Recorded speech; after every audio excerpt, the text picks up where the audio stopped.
5 of us. They put us together and then called upon a boy known as the killer. They decided to sacrifice someone. They brought a lady from the Limba ethnic group and she was killed.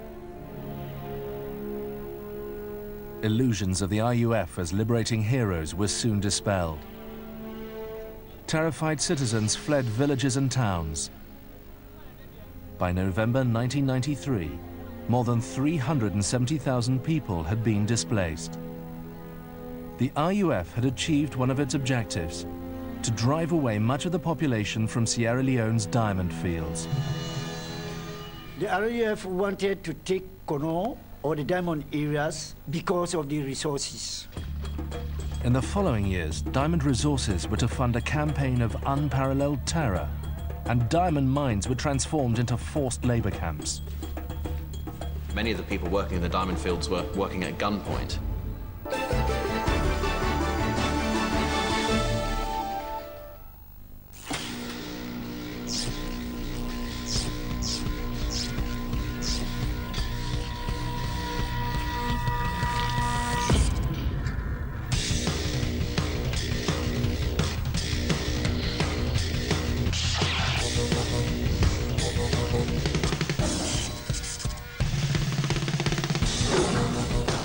The new series, Evolve, continues every Sunday at 8 on History.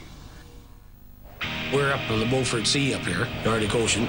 It's the last frontier. My wife's biggest concern is I make it home in one piece. If you screw up, you're very likely going to be dead. They're back. The biggest hit on History returns, better than ever. Now we're back in the saddle. It's a whole new adventure. The new series of Ice Road Truckers, Mondays at 8 on History.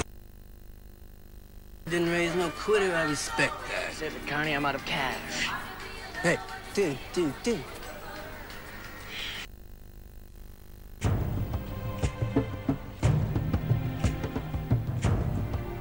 Before the start of the rebel war, Ousmane Konté was a typical Sierra Leonean teenager.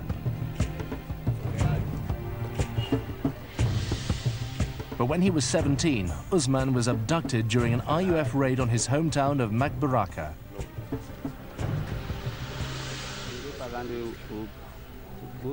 We were in a motor car, in a truck, more than 100 of us.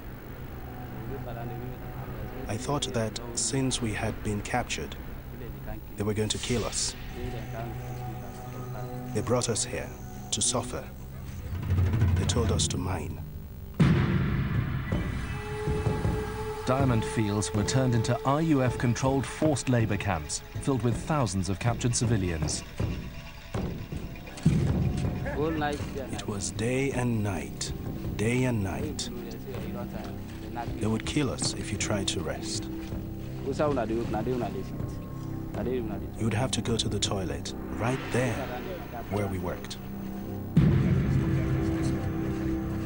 Physical exhaustion was very commonplace. In fact, it was a tactic of the RUF to wear out the miners so that they wouldn't be inclined to run away or flee. There wasn't enough food. They gave us gari. We were slaves. If you decided to leave to find something to eat and you were caught, you would be killed. Rebels hovered over each captive, guarding against theft. Because if they suspect you having a diamond, pray to God at that time that when they say, where is the diamond, you say, here is it. If not, you lose your life. So that time we don't take that. Sometime when we were working, someone took a diamond and refused to give it back. They asked him for it, but he denied taking it. So he was interrogated, and when he insisted not taking it, he was shot and killed. He would now have to give it to them in the hereafter. From the toil and sweat of enslaved miners like Ousmane, rough diamonds poured in from the fields and were whisked out of the country along smuggling routes established decades earlier. They would be taken by trusted couriers and would go by land, by foot, across the border and go to Monrovia. Locked in his own civil war, Liberian warlord Charles Taylor helped facilitate the illicit flow of conflict diamonds. He supported the Revolutionary United Front in Sierra Leone. He supported them because it was a way of destabilizing strong elements in the region, and it was also a way of paying for his war. Diamonds mined by the RUF simultaneously funded 2 rebel war machines, one in Liberia, the other in Sierra Leone. In return for the diamonds, we need arms and ammunition. Arms like AK-47 rifles, GPMG, that is general purpose machine guns, RPGs, FN long-barreled rifles, surface-to-air missiles, helicopters, helicopter parts. Ammunition was often delivered in million-block orders.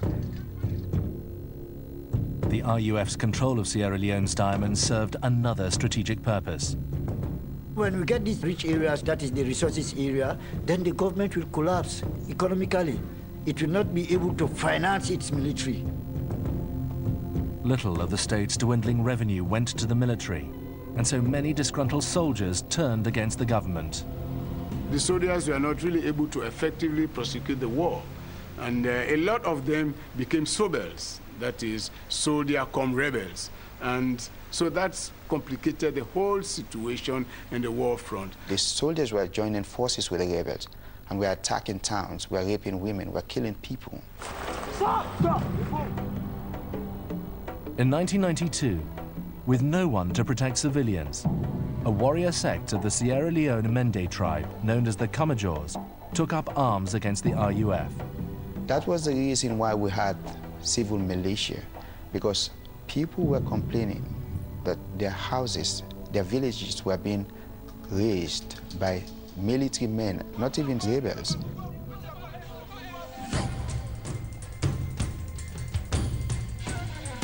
As anarchy reigned, children became emblematic of the conflict's human tragedy. Many were killed. Others did the killing. I think the number of child soldiers from our estimate was something like 20,000, which was quite high. The age range was something like 7 years to 12 years, which is quite young. And most of these child soldiers were very, very aggressive. To provoke violent behavior, the RUF forced drugs and alcohol on the child soldiers. The majority of indentured children were boys, but girls were also targeted. They served as cooks, sex slaves, and soldiers. They took me away and I was sexually abused. They gave me a gun, but I didn't know how to use it, so I just held on to it. Lavette Freeman was 14 when she was abducted by the RUF.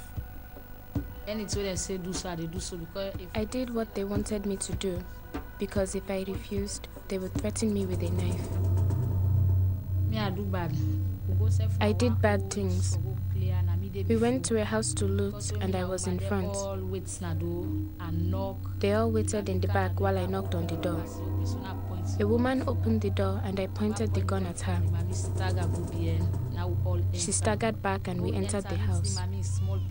I took the woman's baby from the house and took her away with me. I abducted her. She later died, and I felt so sorry for that baby.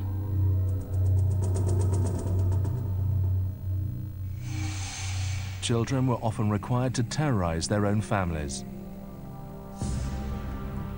They would abduct young boys and girls, force them to kill their own people. And after that, they would say, we are your own parents now. And then they would use these little boys as front soldiers to attack other areas. There were platoons worth of child soldiers who knew really no parent figures except for those who were their commanders in their units. By the end of 1994, much of Sierra Leone had descended into chaos. Unable to defeat the RUF, Sierra Leone's ineffectual government hired a South African mercenary company called Executive Outcomes to restore order. The soldiers for hire were promised diamonds as pay. Executive Outcomes had an effective air power, which they used to their advantage in the diamond area. They had one big aim: to clear those areas of rebels, because their whole pay depended on that. Executive Outcomes quickly accomplished what no one else in Sierra Leone could. In just 1 month, they cleared the RUF out of most of the diamond-rich East. A resulting peace, albeit tenuous, allowed for elections in 1996. The RUF refused to participate. Former United Nations official Ahmad Tejan Kabar was elected president. Ahmad Tejan Kabar campaigned in a very simple way. They